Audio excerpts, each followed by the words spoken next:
pledge allegiance to the flag of the United States of America and to the republic for which it stands, one nation, under God, indivisible, with liberty and justice for all. Clerk, call the roll. Commissioner Hightower? Here. Commissioner Patton? Here. Commissioner Webb? Here. Commissioner Goss? Here. Mayor Rinella? Here. Any additions or corrections to the regular meeting of October 22nd, 2018?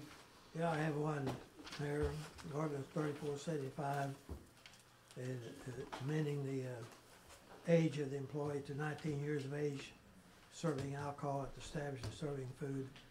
I voted no on that. It says I voted yes. I just have that minutes corrected. Okay. That's be correctly as noted. Thank you, Commissioner. Any additions or corrections to the special meeting of October 25th, 2018? Hearing none, those minutes will be adopted. And the special meeting of November 5th, 2018, any addition or corrections to those? Hearing none, those will be adopted. Okay, we got a couple of proclamations here tonight we're going to take care of. I guess, unfortunately, one of the keynote addressees is not here tonight, so we're going to go ahead and do the first one. And it's is the group for National Adoption Day. Yep. Would you young ladies like to come forward to the mic? Introduce yourselves. Yes, please. Good evening. I'm Andrea McNeil, attorney here in Marion, and I'm handling the cases on Monday for National Adoption Day. You can pull it down. You can pull it down. My name is Ashley Kramer. I work for DCFS, and I am a caseworker as well as I do adoptions. And I'm Rachel Willis. I work at Caritas Family Solutions in Carterville, and we handle about 350 foster care cases right now. I'm Kaylee Pettit. I work with Caritas Family Solutions in Carterville, and I'm an adoption specialist. Hi everyone, my name is Lori Gray. I'm the program manager at DCFS. Hi, I'm Robin Hopper. I'm at Lutheran Social Services, and I'm a adoption supervisor. Hello, I'm Eve Ross. I'm the program director for Lutheran Social Services. Okay. A couple of weeks ago, Jeff Shore came to me and asked me to do this proclamation. You know, of course, we was glad to do that. So I'll read this proclamation. Yes, you may. I'll just say one more thing. And I just want to thank you guys for doing this. This is our first time doing this in Williamson County. So it's kind of a big deal for us. And we'll be completing, I think you said, completing the adoptions of about 25 kids, finalizing them on Monday, the 19th. So we are super excited and just very thankful for you to do this. And are those families in Williamson County? Or They're just all children out of Williamson County. out of Williamson County? Okay. All right. Well, thank you. Well, I'll go ahead and read this proclamation. Whereas the City of Marion, Illinois recognizes the importance of giving children permanent, safe, and loving families through adoption. And whereas thanks to thousands of adopting parents across the state, 15,597 children have found permanent homes over the last decade, including 1,706 children in the last year alone. Whereas currently there are nearly 1,400 children awaiting adoption across the state of all ages, backgrounds, and needs. And whereas nearly 200 children in Williamson County are waiting for permanent families. And whereas to help these children find permanent, nurturing families, the local courts of Marion, Illinois will open their doors on Monday, November 19, 2018, in celebration of National Adoption Day to finalize the adoption of local children and join other organizations to celebrate all adoptions. And whereas this effort, along with similar celebrations in all 50 states, the District of Columbia, Guam, and Puerto Rico, will offer children the chance to live with stable and loving families and to encourage other dedicated individuals to make a powerful difference in the life of a child through adoption. Now, therefore, I, Anthony Rinella, Mayor of the City of Marion, by virtue of the authority vested in me, do hereby proclaim Monday, November 19, 2018, as National Adoption Day in Marion, Illinois, and in so doing urge all citizens to join in the national effort to raise awareness about the importance of adoption. Thank you.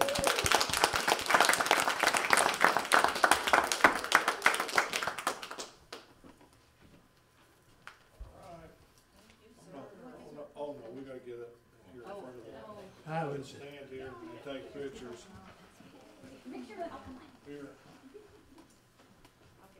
You're absolutely not doing nothing. You're listening to my wife. I'm not the one you want to take pictures. Oh, really? Well, yeah. Surely she didn't say that. turn sideways, Mayor, remember? Oh.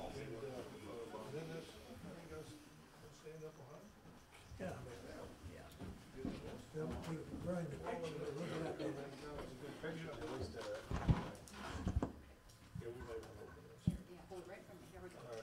Say cheese.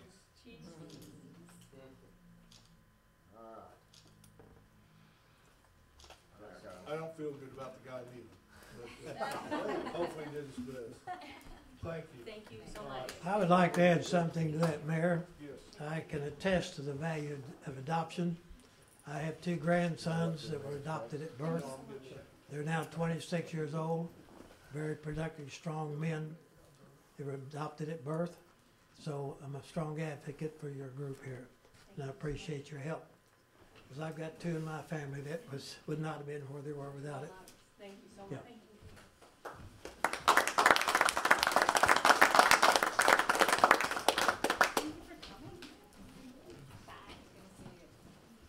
Okay, we got another proclamation here, but we're going to go ahead and read it, and I apologize to Sue Hamilton. She's from Representative Severin's office, and he likes to do things like this, but we have a proclamation here for a firefighter who put in 34 years with the city. I know they were over in Carbondale this morning on a apartment fire, but he's retired, so he wasn't there. So I have no idea where he's at. But Sue, if you want to go ahead and read your proclamation first, and then I'll read ours from the city. Okay. Well, thank you. Maybe he's already enjoying retirement and gone south. Yeah, I know he's enjoying retirement. I'll make sure that we'll get this certificate to him. Dave probably can stop by or to his house and give it to him. But it's from the state of Illinois, offered by Representative Dave Severin to Jay Smart in recognition of 34 years of dedicated service as a firefighter for the City of Marion, and calls for a commemoration of a successful career and further extends its best wishes for long years of happiness and a well-deserved retirement. And Representative Severin's in Springfield. They have a veto session, so he wasn't able to be here. But we'll make sure he gets it. And thank you so much. Thank you for coming, and we apologize for Jay's absence. No, that's all right. Who's the Fire and Police Commissioner? Don't look at me. Yeah. Okay. Thank you, sir. And the city also has one. It's a certificate of appreciation award to Jay Smart for extraordinary service and dedication to the City of Marion for 34 years, awarded this 13th day of November 2018. Jay could have retired a couple of years ago, but Jerry asked him to stay on and help him with purchasing and speccing out our two newest fire trucks, and Jay did that, and he could have left, but when Chief Odom asked him to stay, he did it, and he did it without hesitation. And also, Jay's been very instrumental in getting the city some grants through the Harrison Bruce Foundation. That has not only been a benefit to the department, but to the City of Marion as a whole, and Southern Illinois as a whole. So, Jay, you're not here, but we thank you for your service. you're going to be a hard one to fill, but we wish you the best in your retirement. And I as well will give that to him when I first seen him. I can't believe you dropped the ball, Webb. We've been duck hunting. Yeah. Okay, we have a group here that wants to address the council. They look like a pretty docile group, but I know you better than that. Come on up.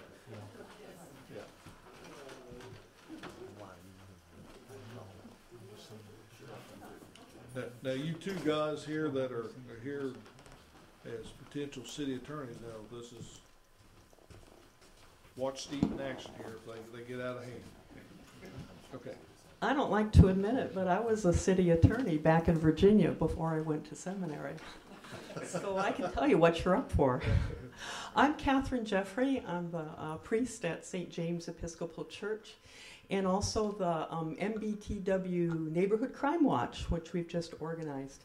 This is Henry Kammerer from both those organizations, and Dennis Hulsey from the immediate neighborhood. We are perplexed as to why in the neighborhood we have to endure a very ongoing, long-standing problem with crimes. Bicycles, air compressors, water are stolen. Houses have been broken into. Children are fearful, or their parents are fearful for them to go by a certain house, which we know is associated with all this activity. There are dreadful health code violations. There is no water, and that explains why they're stealing water, but also really dreadful things like buckets of feces being put on neighboring properties.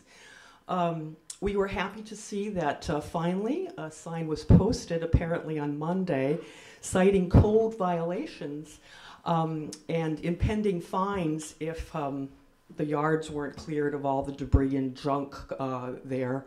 But we saw that today it's already been torn down and just tossed. Clearly the occupants and or owner don't really much care about that posting of a violation.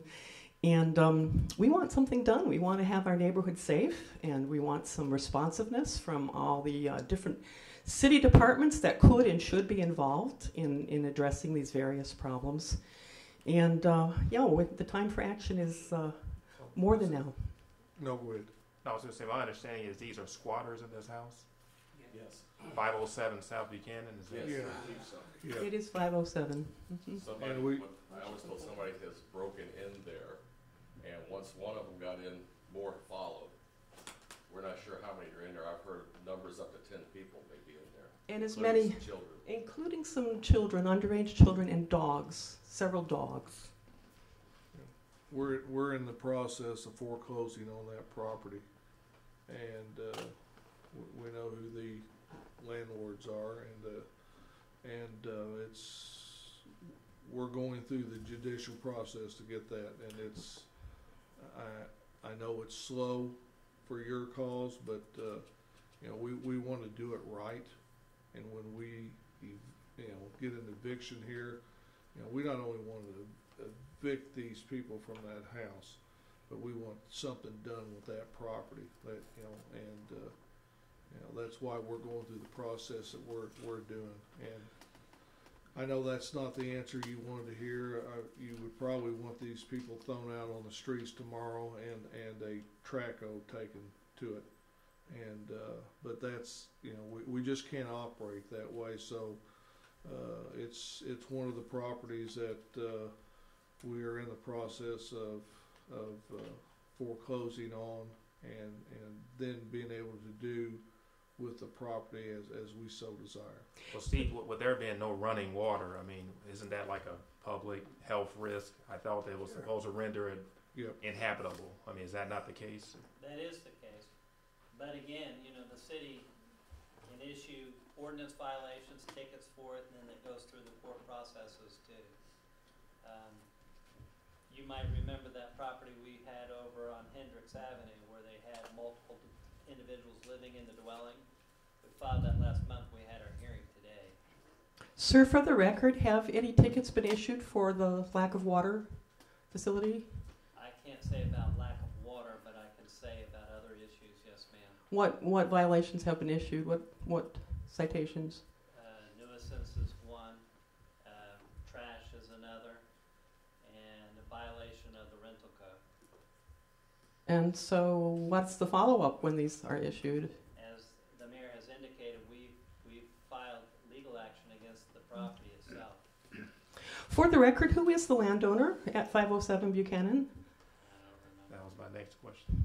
If you've got internet access, you can go on Williamson County GIS. And you can But I would think if there's an active eviction thing going on, foreclosure, that the landowner should be known by someone in this room. They're the ones that are we cited. have a lot of cases that we deal with, and I bet you do. in order for me to recall who the landowner for a particular piece of property is difficult for me to do. My big concern is the safety of the elderly and the children in the area. They walk, the children, it's within 5 blocks of Washington School, and I don't know if that has any pertinence to the issue or not, but it's an unsafe thing for our children and our elderly people to be walking up and down that area. That building can't be posted, no trespassing, Steve, something of that nature? Can we These just, individuals are not tenants. They are individuals that have broken into the house. I know, but can't you post that, no trespassing on it? It's not our property. So as the owner, Even they violate all the health issues that we have out there, that's, Yeah, all that we can do is bring an action in court to try to address it there. I don't have the ability, the landowner does. The landowner could go to the police and say, hey, these individuals are trespassing. But the problem, even with that, with them being in there at this point, they're gonna have to bring an eviction action against them, even though they're there without any kind of contract. And the best that they're gonna be able to do is in 2 weeks, they'd have a hearing. isn't that only if they were originally given the okay by the owner? No, they're there. In order to evict an individual, an unknown occupant, you're gonna have to bring a legal proceeding against them. You'd have to. And as you said, we have many of these, but if I'm not mistaken, this is why we need to look at the property maintenance code by the international under the International Property Maintenance Code and do some type of adoption off of it. But we have landlords out there that are trying to circumvent the system and take rental properties and sell them contract for deed.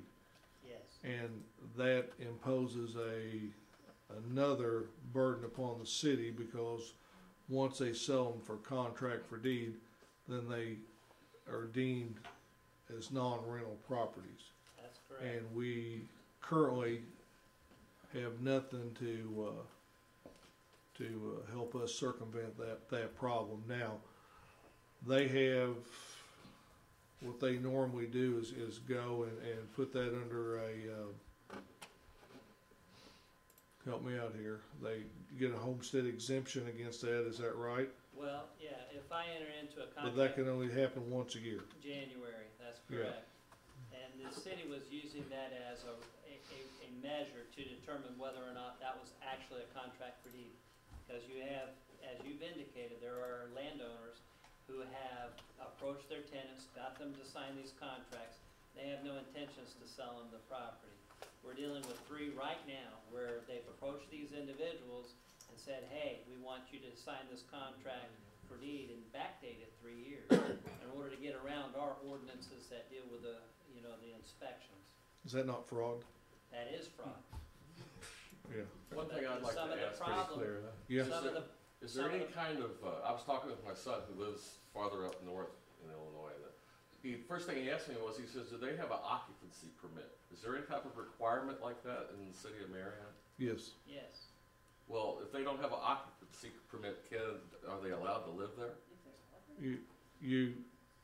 The thing of it is, once they have gotten themselves in there, here again, we've been trying to go through the landlord, but we did this same landlord. We fought them for almost a year on Circle Drive with the same situation. Except this individual brought in a tank of water and had his own potable water, and use that to, within the house. Now, these people, from what I understand, they're not. Where they're getting their water, I don't know. They're stealing it from the neighbors. From neighbors, but still, I mean, you can, of course, this time of year, you don't want to put water in a garden hose because it's going to freeze. But here at the same time, we've been fining the landlords and or landlord, and then we're trying to force them to evict them. We don't. I don't know where they're at, but once a certain time period passes, then it allows us to take action, and that time period is now passed, and that's why we have proceeded with foreclosure proceedings against. Is there any possible way to get more of a police presence in that area while this is all going on? We can definitely do our best to do that. So that's not a problem. See, just so I'm clear though, and let's say hypothetically, I go on a long-term European vacation, 4 months. I leave my house, I come back, and these strangers are occupying my house. So I have to actually go through the court process to evict them, even though they had legally entered my home. If you're the landowner, the first thing you can do is go to the police and bring a charge. I believe that the police would help you out. Once you've allowed them to stay there for a period of time, though, yeah, you're going to have to bring an eviction action. Right. But is that the case here? I mean, have they allowed them? Yes, that is the case. They've been there for a while. I mean, even without his knowledge, if they moved in, when you leave, you got a pretty nice house there. Right. Yeah, we may rent it out for you. And I'm not trying to be funny here, but that's. He'd be able to file a charge of breaking and entering against me if I did that, and be able to do that. But once he allows me to live there for a period of time, I've established a residency, then he's going to have to evict me. Yeah. Even without his knowledge? Yeah, I was under the impression that they didn't Once want he them comes here, that particular house, the landlord is very aware of what's going on and has chosen to do nothing about it. Oh, okay. What about their suspected drug use in that home? Is there anything that can be done from that? Well, I mean, we got a pretty good drug task force, and they're pretty inept on what's going on and where in Marion. So, but we'll give them the address, and they probably know. There's a good chance they know the individuals. Steve, yes, sir. they ask you, when people set a bucket of, what do they call it, feces? Feces. Us country boys don't know those words, but they set those out in the yard by county, and somebody cannot come and do something about it? Yeah, Pike County can come and fine them, yeah. I mean, to me, this is absurd, them setting stuff out like They that. can also find the landlord that allows the condition. Why, somebody surely can stop that. When you just set a bucket of stuff out in your yard, that's too much. Right. The city could try to get what's called a temporary restraining order. But you have to show an irreparable injury. It's kind of a difficult thing to do. It's a lot of money to spend for, in my opinion, you're not going to get the results you want. You're going to have to go through the process. When you have a landlord, a landowner that's not willing to take care of those issues, everybody's looking for the city to do the things, and we're doing the best that we can, but we've got to do it according to the law. What do they do, those buckets that sit out, people? Put them in their backyard, and sometimes they bury them in the ground. In the meantime, the flies and whatever gets in and out, and a health hazard? Surely something be stopped on that. Call the police. They can be issued citations. Many, many calls have gone to the police, so much so that they say that they're there 2 to 3 times per week. And when we showed the picture of a crime in action, they instantly could identify the person as living in that home. And so we're not unreasonable people, and I'm very thankful, Mayor Rinella, that you met with us, a couple of weeks ago. But if it takes 2 weeks to do an eviction, and we met with you 3 weeks ago, I'm kind of puzzled why no one can tell me who the landlord is, and who would it be tomorrow that I can partner with some of these good folks to get this taken care of. You can call me in the morning. I'll be here a little bit after 8, and I will have that name for you. Okay, I thank you, Mayor. probably know it right now, but I want to be 100% sure. I think don't someone wanna else might know the name. I don't want to tell you somebody's name and it be wrong, and then, well, he's gone in a few weeks, and our newest city attorney would be defending the city against litigation for my misstatements. Well, yeah, sure. Okay, You well, I'll understand look that, forward to talking with you at 8:05 tomorrow morning. And, yeah, we'll be on this. You can bet we will. Have you called my county or talked to them about it? I'm upset with that bucket of stuff out in the backyard. That's bad. That's worse than people living in the house. I don't think you'll get any satisfaction with them. I really don't. Yeah, I'm just sorry, but we're not getting anywhere like it is. you know, well, So I'm told that it's a Dale and I Eileen would rather you not be Evans. publicizing that. Well, Yeah. it's who owns the property and who is just causing this public nuisance. I don't think it is. People to be afraid to walk by on their own home. Gunshot, in the middle of the night, all kinds of disturbances. It's just time that this comes to an end. And, we've been gracious, we've been polite, we've waited our turn, but the time is now. So, anything else? We're not disputing that, ma'am. We are, but we want to make sure we are doing things to the letter of the law, and sometimes it just doesn't, act in a manner which we think it needs to, and this is a timely manner, but we're going to get it resolved. So, just, sir, I'm sorry, I don't know your name and the orange sweater. Who do you think we could call about the health problem with the buckets of... County. Okay. By county, Williamson, Franklin, by county health. Okay. They're out the airport. All right. Well, if there's nothing else, folks, well, thank you very much. We look Okay. forward to prompt action. Thank you. Thank you. Now you're going to force me to set my alarm so I can be here at 8 o'clock.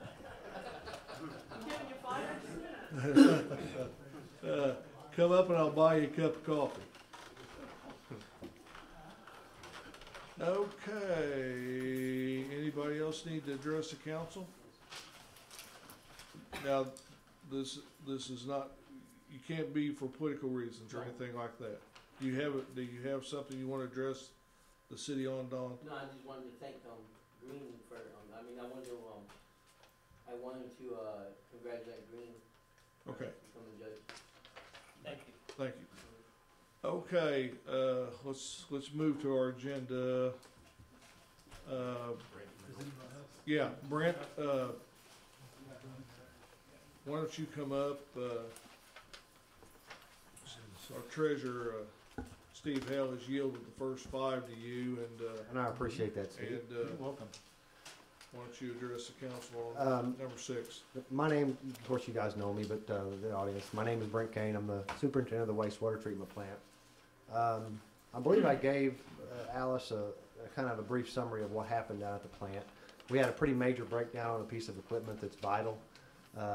Fortunately, we're able to treat through one train of our system, but I gave estimates on the cost of the equipment that needed to be replaced and the cranes that are going to have to be put into place to help facilitate the replacement of the bearing, and then the labor with the original equipment manufacturer, what it's going to cost to get them up here. We had a cost of approximately $45,000 on that. The only kind of thing that I'm a little concerned about is if the day goes long, we've got those cranes sitting there, they're very expensive. That we might run into a little bit more money on that. So I'm asking the council to approve up to $50,000 so I can go ahead and get those parts to being manufactured and be ready to go. We're probably not going to be able to get to this until January, but we need to give Schreiber the go-ahead to get started on making the replacement parts. There's a possibility we may be able to recoup some costs. Well, I'm hoping, because what happened is we've had these basins out of service before, and this one was out of service to do some other maintenance we were going to do to it. We had to put a liner in the actual airline, and when we started it back up, the bearing was completely seized up, and when the bridge tried to rotate, it just tore everything out of the center of the bridge. very unexpected. We've never had that happen before. The bearing was fine before we took it out of service, so we're very concerned what happened to it. Potential maybe a lightning strike, which could lead to maybe an insurance claim or something like that. That's what I'm hoping for. But they won't be able to tell that until they take the bearing out and actually are able to investigate it. So I'll make that motion if there's no Second. discussion. Got a motion second. Any discussion on the motion? Hearing none, call the roll. Commissioner Hightower. Yay. Commissioner Patton. Yay. Commissioner Webb. Yay. Commissioner Goss. Yay. And Mayor Rinella. Yay. thank you. Thank you, Brent. Thanks, Brent.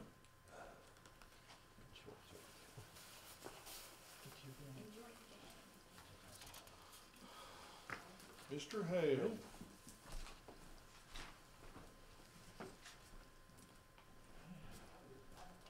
Well, it's that time of year again where we're getting ready to do our property tax levy. Some things are required before for the police and fire pensions. The first one is the pensions are required to give the city some reporting regarding the financial position of each pension. And your item number one, you can see, is the police pension, and the total fair market value of the assets in the pension as of 4/30/2018 was $12,715,718. And then you can see then there's other various information on here regarding their investment return for this year. The police did 7.13%. Last year they did 9.78. Along attached with the required reporting, you will see a detailed listing of all of their assets, and then a copy of their investment policy also. So we're 61% funded right now, and we have to be 90% by law by 2040. Is that? Yeah. It says in here when we must be. I think that's what it said. 90% by 2040. Are we on pace for that? Do you know? Who knows? I mean, you can't tell. I mean, you just don't know. Now, what we're doing, however, we're levying not to obtain 90%, but we've been levying the last couple of years to obtain 100%. And that's why you will notice that the amount that in the sheet when we go over, the amount, especially on the police pension, the amount that we're levying is considerably more than what the state says we have to, based upon our private actuary that we use. Now, the fire is pretty close to what we do and what the state says we need to do, but it's like a $250,000 to $300,000 difference with the police pension. And we can kind of get into those numbers. The police pension is actually 60.58% funded now, with an unfunded accrued liability of $8,232,077 is where we're at, and that's where we're at with the police. With the fire is not quite as big as the police. It's at $11,231,617. But however, its funding ratio is 71.54%. Which is about 11 points better than what the police, and their unfunded liability is $4,567,788. Their investment return this year was 6.16%, and their actual return last year was 6.78. They're a little bit lower than what the police investment return. With the police being bigger, they reached the magical $10 million mark before the fire. And once they hit $10 million, that allowed them to invest up to 65% in equity. Right. Okay, and so the police got there before they did, being the bigger pension. And so that's some of the difference difference in the investment return, because both pensions are using the same company for their investment manager, and that's the reason for the difference. Also, too, it's amazing. Back a few years ago, the police has got about $500,000 in a couple of annuity contracts that were for 15 years at 7%, and they got those right before we had the crash in the interest rates, in the market. And so all this time they've been on that $500,000, they've been making 7% a year on it. And so that's helped them out a little bit out too, having a better investment return than the fire pension. So those are your report. And then along then the Marion fire pension and police pension both, you will see they have recommendations for their levies. The fire pension is recommending, and this is per the actuary, a funding of $673,801, and the police is doing $1,103,703 is what they're recommending. Okay, what we did last year and what we've done, when we went to the 100% funding, it increased, especially on the police side, a huge increase, which the city just couldn't quite meet. Okay, and so what happened is it went up to $1,117,000. I'm sorry, it was over $1,100,000, and the city said, well, we can go up to $1 million, but we can't go past that amount. The fire wasn't that dramatically increased, so the city was able to go up with the fire. Yeah, we appropriate $1.5 million this year for police. What we did is we have, if you look at number 5, and this kind of explains it, what we're doing. Last year, the police actuary came out with $1,117,351, and the city did $100,000 less at $1,017,351. So we went $100,000 less last year than what the police actuary, than what the city's actuary said was for the maximum amount, for the recommended amount we should need to put in. The fire pension last year was $673,801, which the city was able to meet. Like this year, the actuary for the police actually went down from $1,117,000 down to $1,101,000, and then the fire actually went down from the $673,800 down to the $656,860. So so the levy recommendations actually dropped a little bit from the prior year, and that was due to the fact that we've had a couple of good years. So what I've recommended is that basically we just keep the 2 levies for police and fire the same as we did last year. And that actually then moves us a little bit less than $100,000 within the levy amount for the police, and we actually are just a little bit over the actuary amount with the fire. And therefore then along then with the $140,000 we do for the recreation, then I'm recommending that we estimate the tax this year's levy at the same amount as last year, with zero increase. For the city's property. For the city's property tax. Now, for the city's property tax. Yeah, that's just the city's. Yeah, that's what we want to be very, very clear on. Yeah. Well, to give you an example, get their tax bill next year, it's the city's property tax that did not raise, not the counties, not Unit 2's. I don't know about John A. Logan's. But we can proudly say here in the city that there is no raise in property taxes. Yeah. Well, to give you an example, I think what was the total rate last year? It depends. What was it, around $7.50 last year was the total rate, 7.50, and of that rate last year, our percentage was 0.57407.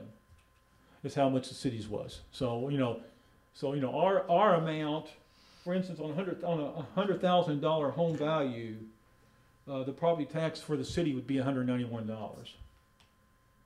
So we're talking for their total property tax is considerably more than that on a $100,000 home. It's probably $700-800 or more. And that'd be the same $191 as last year too. Well, it actually depends upon the evaluation. It could actually go down. Go down a little bit. Exactly, it could actually go down some. Yeah, not a great amount. Right, it could actually go down some, right. Right. I've also gave you another sheet and I wanted to just make mention of it. You'll see where we have a history from 1995, police and fire levy amounts, and also too of the assessed valuation of the city. Now, this assessed valuation of the city does not include any TIFs. This is non-TIF valuation. And to show you, I mean, what's so dramatic, 1995, the assessed valuation was a little over $134 million for the city. This past year was almost 319. 319 based on the assessed valuation, which is 1/3. So you can see it's how much is even with our TIFs. I mean, which tends to show me that the TIFs themselves are creating growth outside of the TIFs. That's a pretty dramatic increase in 20 years. Where you've gone up 3 times the assessed valuation. This 318 does not reflect the TIF. No, it does not. Okay, everybody needs to understand that too. That's right. That's Doesn't reflect the property TIFs. outside the TIFs. 318. That's right. 971,000. Right, and that's the assessed valuation. That would be a third, Assessed right? valuation of property in Marion outside of the TIFs. Outside the TIFs. That's exactly right. Exactly. Now, do you know that figure of the assessed valuation properties of the TIFs? No, I don't. I could find it, but I don't know it off the top of my head. Is that your employee? X. Oh, you didn't know. X. You know what? But you look here, Steve, and you look at the actuary recommended, and then the state recommended. Yes. And what we're doing above the state recommended actuaries, and it just proves that we are taking care of our pensions in downstate Illinois, and that we do not need the state of Illinois to take our pensions. Yeah, I mean, to show you, I mean, we're doing $250,000 more than what the state says that they calculate we need to put in. We're putting in $250,000 more. Because if we went by what the state, on the police side, if we went by what the state did, our actuary's opinion is we would be so short funded in a few years that the amount that the council would have to raise taxes would be a tremendous burden on the residents. And so by doing what we're doing, we're hopefully holding off, and be able to have, moderate increases when necessary, versus very large as some as you see some of the other towns are having to do with police and fire pension. Steve, the unfunded liability, is that a look at what it would cost if people work till their normal retirement age, or is it if everybody decided to retire or cash in now? That would be what it would take. It would take your current workforce and say, okay, this is what it would take to be able to fund them out after they retire, and be able to fund them out and pay everything off. Okay. Right, exactly. And actuary science is not a firm science by any chance of imagination. You can have 2 different actuaries and they're going to have different answers. Well, I mean, you look because of the assumptions, because you have to make so many different assumptions.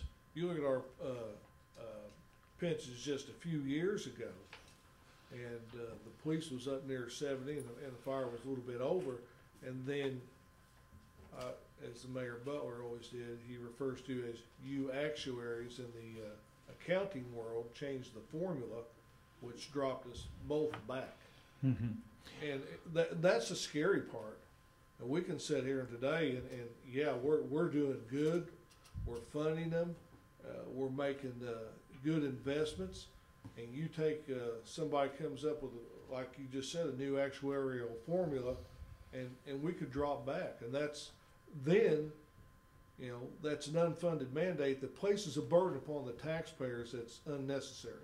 Right. And the other thing is, too, the state does a one-shoot-fits-all type of analysis. I mean, they use the same assumptions for Marion as they do with any other town in the state. Versus our actuary, he tries to tailor fit our assumptions as much as he can to what the city's experience is, and what our workforce is, and the age in our workforce, etc. So what he's doing, I think, is a much closer approximation of what we need to put in and what the state says. And the state uses a different funding formula too. Okay, what's our time frame for the approval of this? Tax? Well, we have to approve it by in December. What this does, this gets the 20-day clock working, that we'll be able to pass an official levy 20 days after the council formula approves an estimate. Doesn't mean you have to, that's what you're going to pass with the levy. It can always be changed, but in order to get the clock moving, you have to estimate. And I'm recommending that the council estimate the $1,831,152. And then that will get our 20-day clock moving. Say that again, 1,831,152. And that's for a .057 403 levy. Is that right? If the levy would be 319 million, if it goes up into that will go down. If for some reason would decrease from last year for whatever reason, then that the rate would go up. It all depends what the total valuation is. We'll determine if the valuation is close to the 319. That'll be a pretty close number. They'll come out with that in around March. Yeah. What about that Senate bill they're talking about? Will that affect us with the consolidation? No. Oh no, that has no effect on this at all. Okay. No, that had no effect on this whatsoever. Steve, if I'm looking at your numbers right, Mhm. item 6 in each one, do we have a total of 14 on item 2 that are receiving pensions and a total of 22 on the other side? Can you take a look here? Okay. Yeah, on the far side, yeah, you're looking at 14 right now. That's total. That's total, right? And then 22 on the other side. Right. Now that's gonna, in a couple of years, on the far side, that number's gonna go up quite a bit. Yeah, it is. That's what I'm Because they have a lot close to, or are at, or past, Probably at least 6. yeah, retirement age. And I You guess got 2 down there right now over 30 years. Yeah. and I guess my thought is in forecasting and worrying about that when that happens, should we consider those numbers today to better prepare for that day? Well, he takes that into account. The actuary takes all that into account. That's what I'm saying. That's why that's why we pay the money for a private actuary, because he's fitting this according to what our plan is, and just not a one size fits all type of deal. Yeah, and another thing you need to take into account is you need to see, how the city grows. If the city grows and that assessed valuation goes up, it's going to lessen that burden somewhat. So, that's what we hope. Right, and that's why back a few years now, they both pensions hired PNC Bank out of St. Louis in their investment department to invest the monies for both pensions.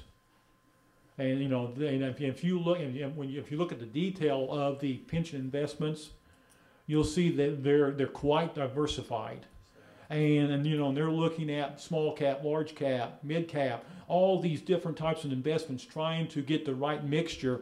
So in case of a downturn, it limits the exposure that you have also. So actually, the only thing we need to, as a council tonight, is act on number 5. Yes. Mm-hmm. Okay. Is there any more discussion, any questions? Thank you, Steve. Yep.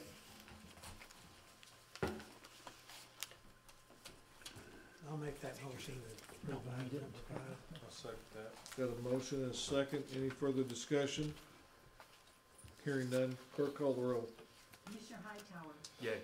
Commissioner Patton. Yay. Commissioner Webb. Yay. Commissioner Ross. Yay. Mayor Rinella. Yay. Okay, number 7.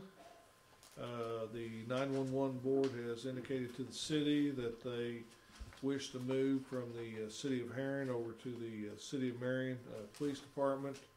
A contract has been written between the City of Marion and the ETSB board for lease of office space. That agreement is here before you on item 7.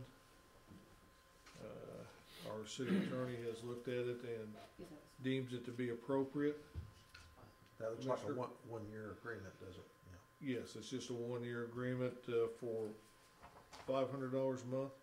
Yes, and Mayor, since this is, this was postponed from a previous time, we don't have a definite, once the council decides on it, then the dates would be put in, because there's not dates for November in here yet. Okay. Any questions?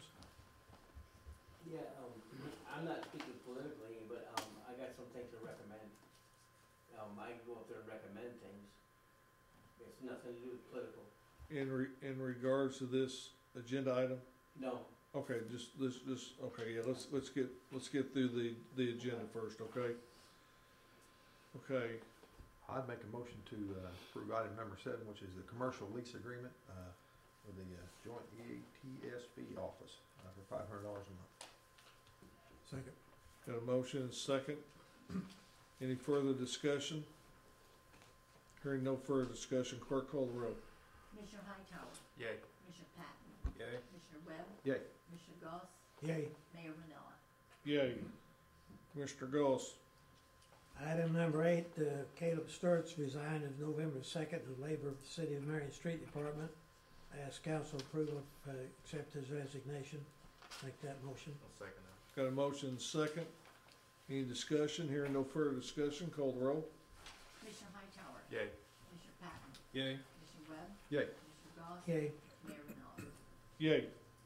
Item number 9, the council approval to hire Cody Mossy as a labor in the street department. The pay rate per laborers union, $7.73 contract. Fill the vacancy by resignation of Caleb Sturt. Make that motion. I'll second Got a motion and a second. Any discussion? Hearing no further discussion, clerk call the roll. Commissioner Hightower. Yay. Commissioner Patton. Yay. Commissioner Webb. Yay. Commissioner Goss. Yay. Mayor Rinella. Yay. Chris.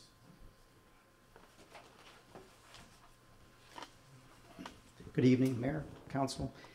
For Hub Recreation Center, for item number 10, I'm recommending the following part-time hire approvals.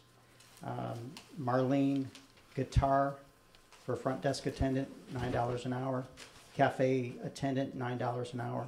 And Child Watch, $9 an hour. That's within membership cafe and Child Watch. Noah Blake, lifeguard, $9.50 an hour. Swim instructor at $20 an hour. And finally, Jake Palmisano for group fitness and group exercise instructor at $15 an hour.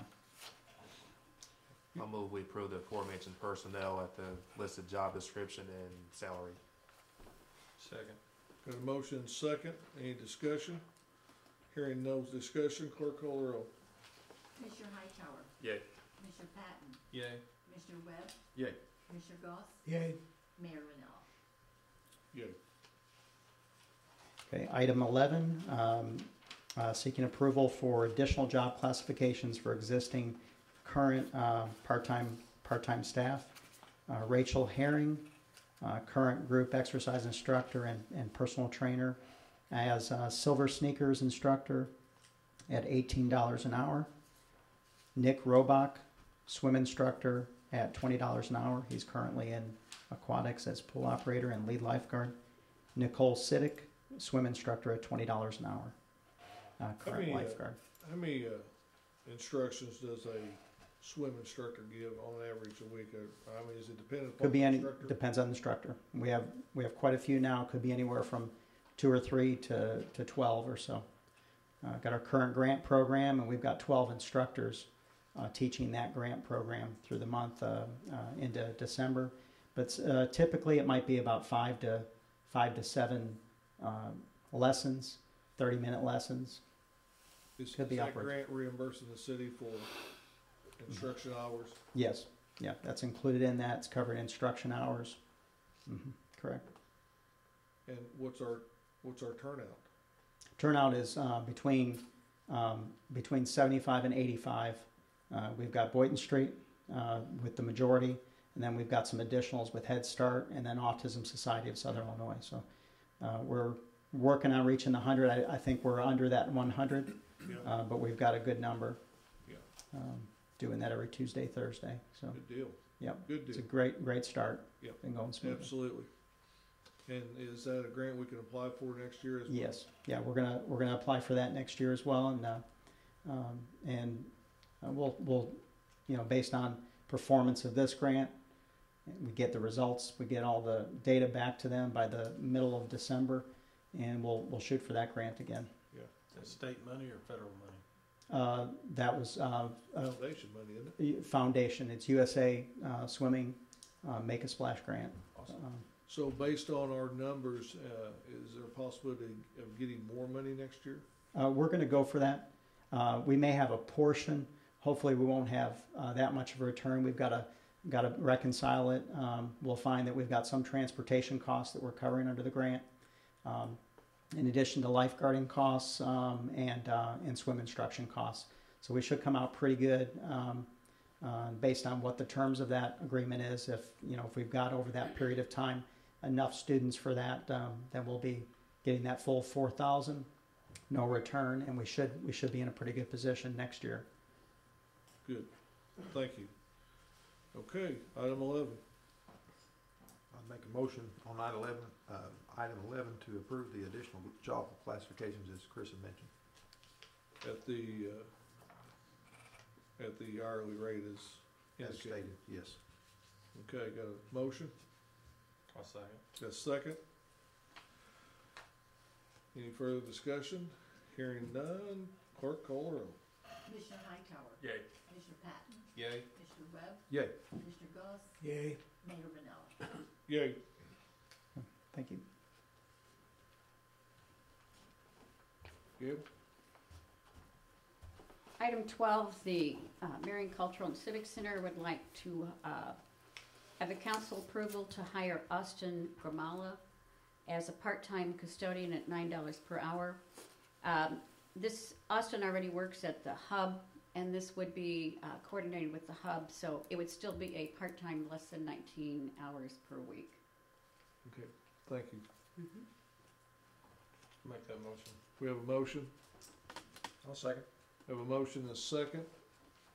Any further discussion? Hearing none, clerk call the roll. Commissioner Hightower. Yay. Commissioner Patton. Yay. Commissioner Webb. Yay. Commissioner Goss. Yay. Mayor Rinella. Yay. Item 13, the Marion Carnegie Library, one of the part-time librarians, they would ask, David asked for the resignation, or not ask, excuse me, David would like the council to approve the resignation of Sherry Williams as a part-time shelver, effective November 3rd, so it's already passed, but. I'll make that motion. I'll second. Got a motion and a second. Any discussion? Hearing no further discussion, call the roll. Commissioner Hightower. Yay. Commissioner Patton. Yay. Commissioner Webb. Yay. Commissioner Goss. Yay. Mayor Rinella. Yay. And the next item on there is a typo, because on your packet sheet that is included in your packet, it has the council approval. This would be the library's recommendation of Gabrielle N. Miller as a part-time shelver, and it's $9 per hour to fill the vacancy created by the resignation of Sherry Williams. It's not $9.99, but $9. I'll make that motion. I got $9. Yeah, my agenda had $9.99, so Oh, mine's didn't. yours is good. Good. Good. Got a motion? I'll second. Second? Thank you, gentlemen. Commissioner Goss. Got a motion and a second by Commissioner Patton. Hearing no further discussion, call the roll. Commissioner Hightower. Yay. Commissioner Patton. Yay. Commissioner Webb. Yay. Commissioner Goss. Yay. And Mayor Rinella. Yay. Do we want 15 and 16 to executive session? Yes, please. Okay. Contracts. Contracts. Mm-hmm. Glenn, on number 17, do we want to table this pending further discussion on, as what we spoke about this afternoon? It would be my recommendation, you could either way, but I would, I think we need to get some categories possibly for that. Here's pretty much the gist of it. We have some possible future developments, and they're such that and the type of occupancy that they're going to be, that they're, you know, it could be in the size of their lots, that they're a little bit hesitant to put a type of finish on there. They're not going to be for public use. It's just going to be storage and things such as that. And when this was brought to our attention that and looking at our codifiers, that we actually did not have a surface designated, a finished surface designated in our codifiers book, that we rewrote this, and it was wrote based on the recommendation of Brian Ziegler as to what we actually needed.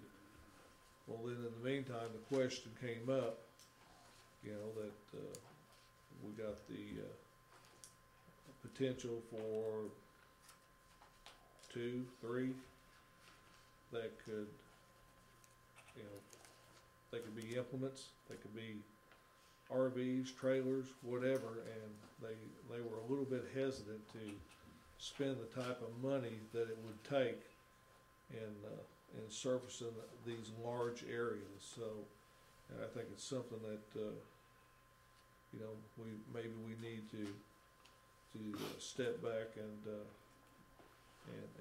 talk about.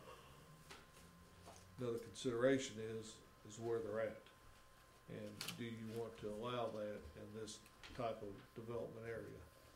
And so that's just something that we need to think about and discuss, ask questions on, and then make a decision, an informed decision in our next council meeting. So it's my recommendation to table number 17.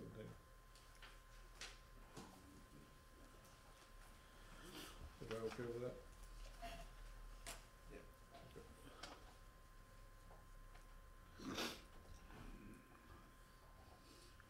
Okay, number 18 is just something else that we're going to continue this meeting to the 19th, and at that time have several that actually we have 2 here tonight, Jonathan Kibler and David Lawler, that has expressed interest in replacing Steve Green.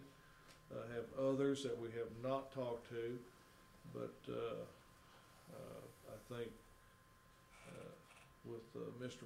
Green's recommendations that, and it's dependent upon the council, have a continued meeting to the 19th at 6:30, and then at that time bring an appropriate number in for the council to meet and let them tell the council something about themselves, the type of law they practice, and you know what their expectations of being the new city attorney for the city of Marion would be.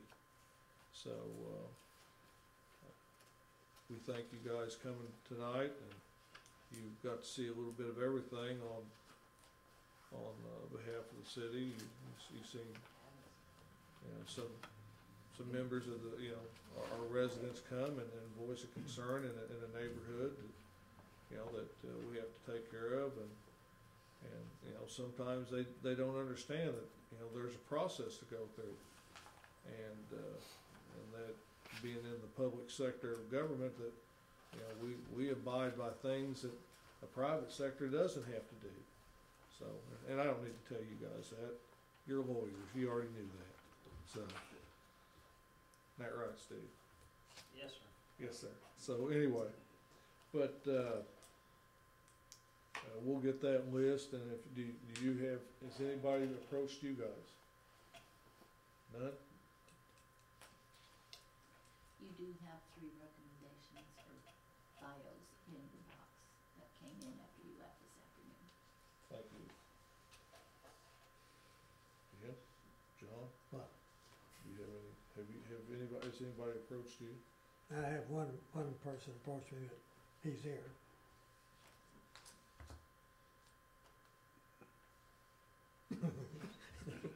Okay. All right. We'll table that till the 19th. Could we get some information on those that have presented? Yes. So we can review prior to the 19th? Yes, we'll, I don't know who these next 3 are, but, Do you want me to go get them? No. No. We can have bios and things Yeah, bios, and we'll have available for the we'll have council them in later your time. boxes by, hopefully by the end of tomorrow, and you guys can look at them, and, you know, pick however many you want to, 2, 3, 4, to, if they stand out to you, and we'll call them in, for Monday's, meeting. Okay? Sounds good. Alright. Okay, new TIF districts.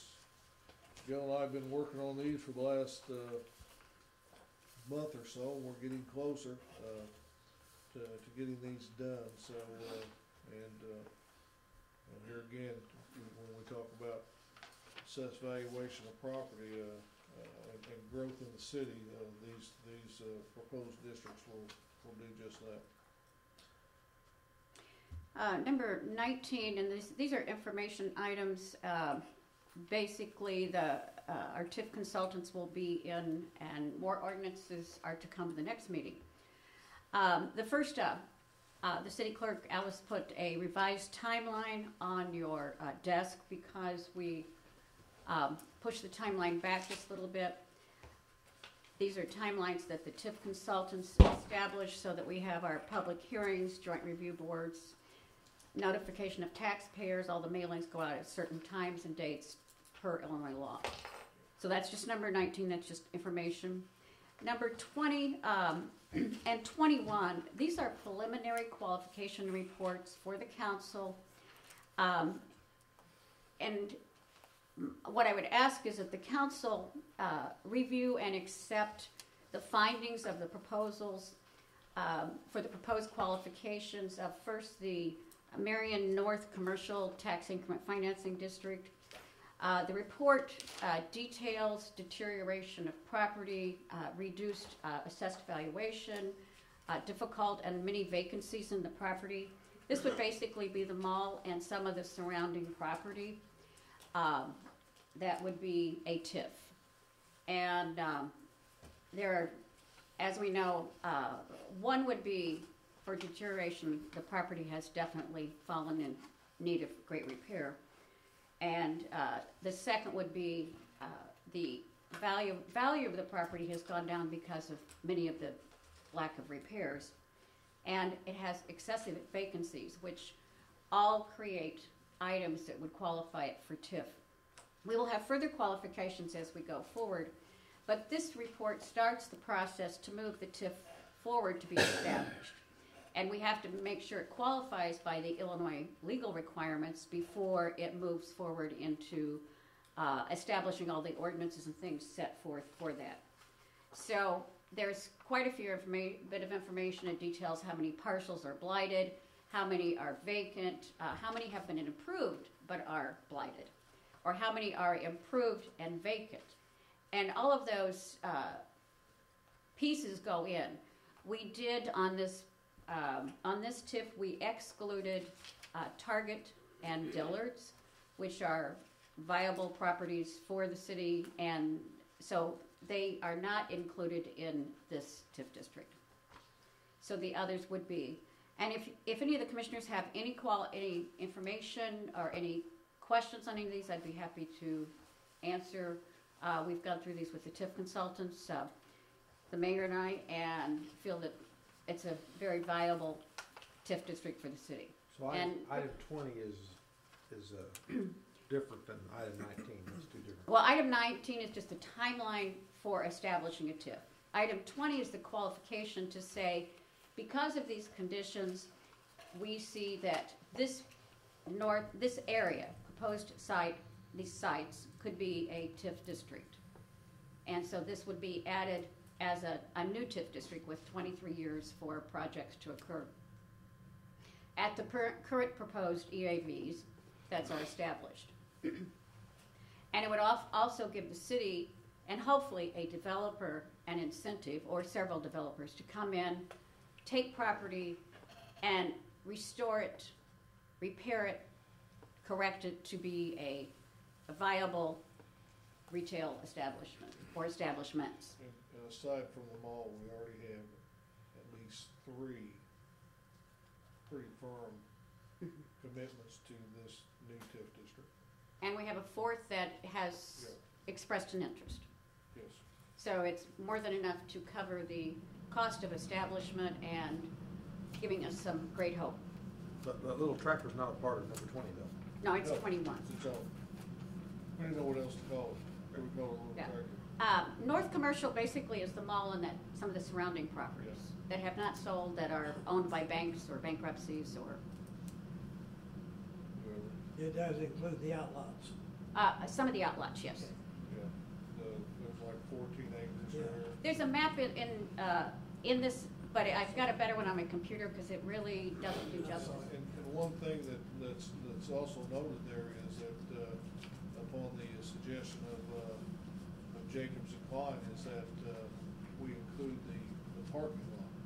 Yes. Because you know it needs to be, and because it's becoming in dire need of repair, and hopefully that could prompt somebody to make those repairs, knowing that he can get some restitution for those needed upgrades there.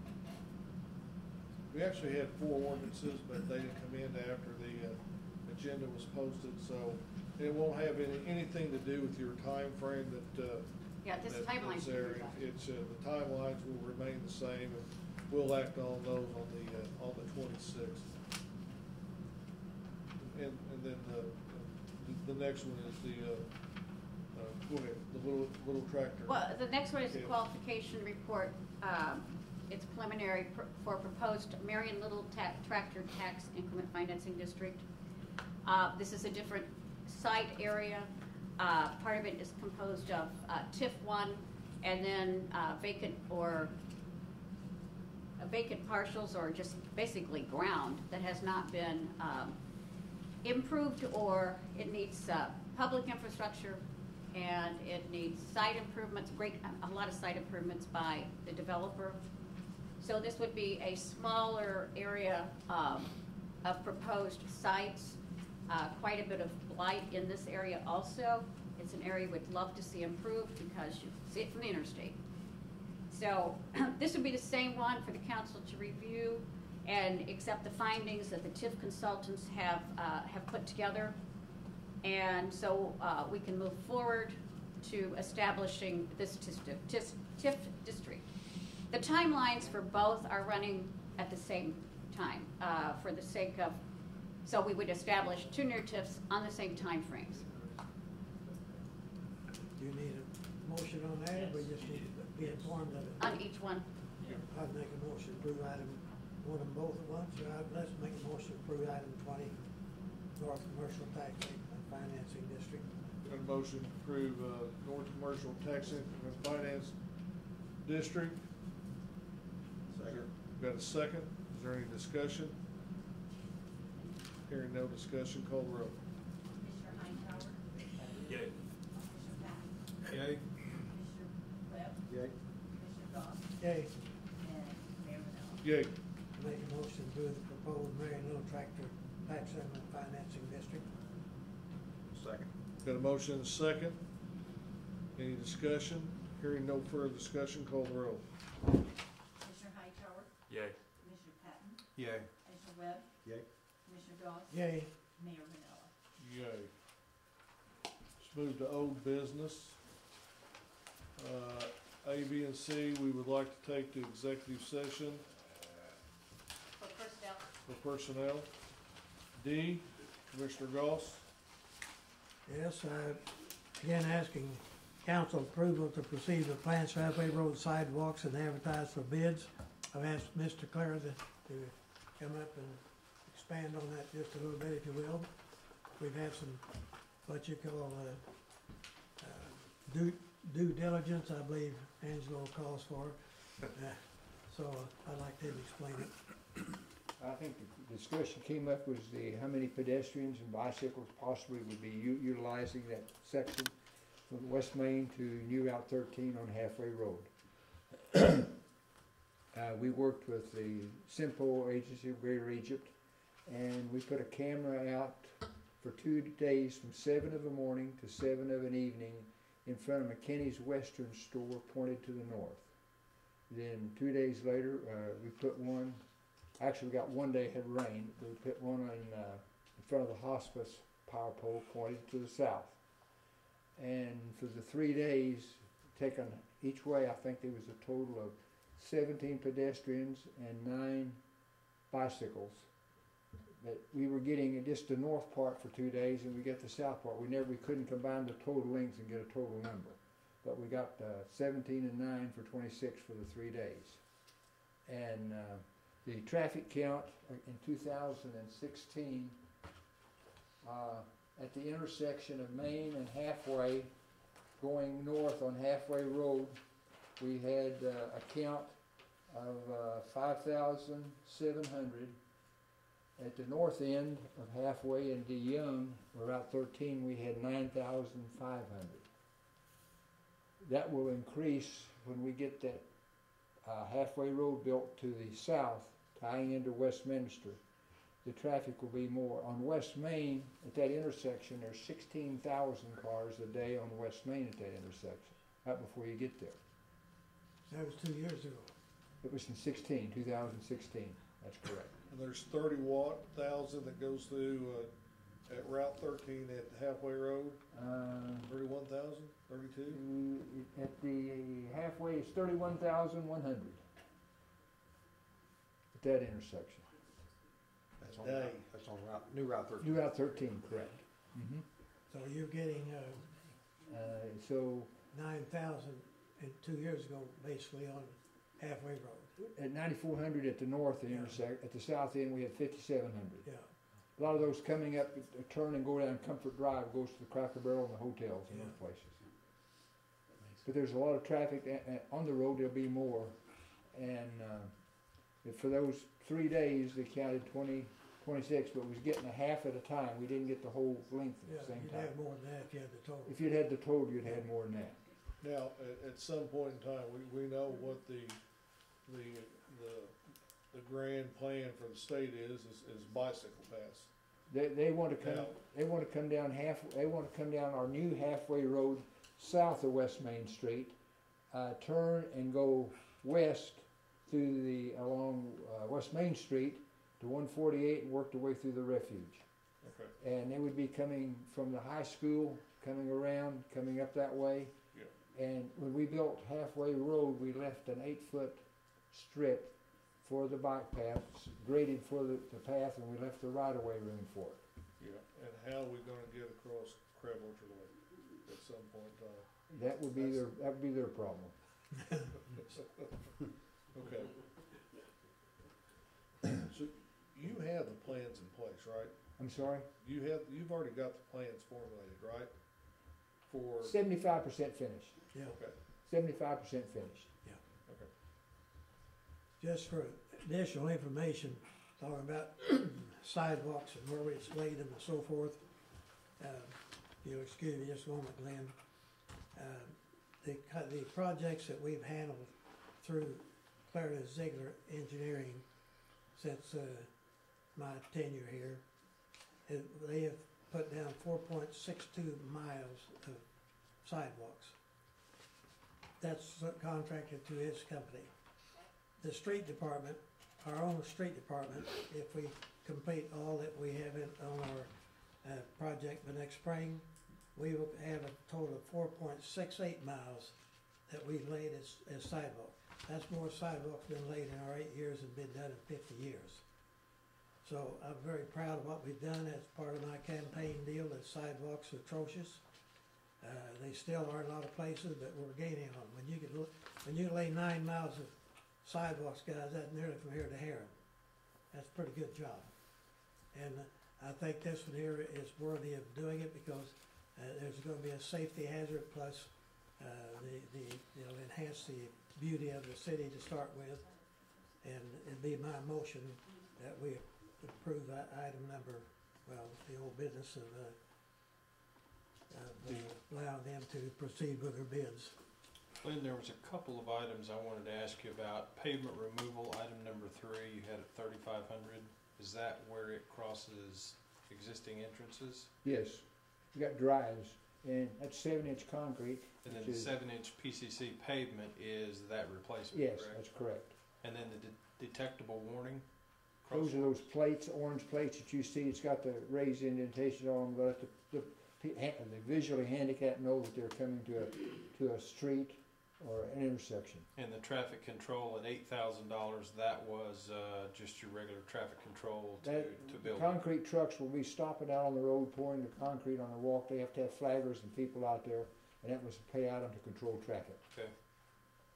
Thank you. And I appreciate you doing that. And Joe, yes, doing that pedestrian count, that helps. It helped me. I think it ought to help all of us. Absolutely. Because we were flying blind there. I've seen people go up down the road, but I didn't know how many. Right. Yeah. I think also, Glenn, this will connect us from the Tire Square all the way to the truck stop for handicap. It's not only on Halfway Road. We're going to pick it up on Comfort Drive on West Main, and then go west along the north side of Main till we get to Halfway Road. Right now, the sidewalk. When IDOT did all their work at the intersection of Main and 57, they brought sidewalks to Comfort Drive and stopped. Yeah. We would pick it up at Comfort Drive and carry it on down to Halfway, and then turn and go down the east side of Halfway Road up to the truck stop, the Pilot. We've made it possible and all this go from Tire Square all the way out now to the truck stop. Yes. If we do this. Yeah. That's correct. That's a big accomplishment. Because we picked up on when we had that big letting, we started there at Carbon Street. Yes. With Carbon, we carried it all the way out. Right. To where we'd be going to now. Yeah. Before we take a vote, we know how generous Clarendon Ziegler has been to the city over the years, and I just got a statement here that on a drainage issue on Hillcrest, they took $236.25 off of their bill. So we don't get that a lot, and when it happens, I think we need to show our appreciation and once again thank you guys for being it's been a two-way good street. neighbors. It's been reciprocal, trust me. Thank you. And we appreciate being able to have the opportunity to work with you gentlemen. I appreciate your help on this, Glenn, all your information as usual. Thank you. Without your help, we couldn't get anything done in town. Well, now wait a minute, don't move that forward. Not from my end of it, we couldn't. Okay, we got a motion. We got a second from Commissioner Hightower. Is there any further discussion? Hearing none. Clerk, call the roll. Commissioner Hightower? Yay. Commissioner Patton? Yay. Commissioner Webb? Yay. Commissioner Goss? We got it done. Yes. And Mayor Rinella? Yes. Okay. Need a motion to go into executive business. Oh, yeah. Let's go ahead. Let's do it. make a motion to pay the consent agenda. I'll second. Got a motion second. Hearing no further discussion. Call the roll. Commissioner Hightower? Yay. Commissioner Patton? Yay. Commissioner Webb? Yay. Yay. Commissioner Goss? Yay. And Mayor Rinella? Yay. I make a motion to pay the monthly bills fund become available. Got a motion second. Any discussion? Hearing none. Call the roll. Commissioner Hightower? Yay. County line maybe? Yay. Yay. City limits? Yay. Mayor Rinella? Yay. No, seriously. Commissioner Hightower, anything for the council? Glad to be here. Pat? We're close on the water office. We're getting there. It's looking better. It's looking better. And does the sewer department kicking in half all this? Yeah, that's a good idea. Are you kidding? Good idea. Well, they never pay for new water, so I don't know why they pay for this. Pay for the aerator. Yeah, maybe we need to loan them some money. Commissioner Webb? Don? Oh, yeah. I'm sorry. Would you like to? Yeah, you're gonna have to take off your coat. We're getting ready to kick you out of here.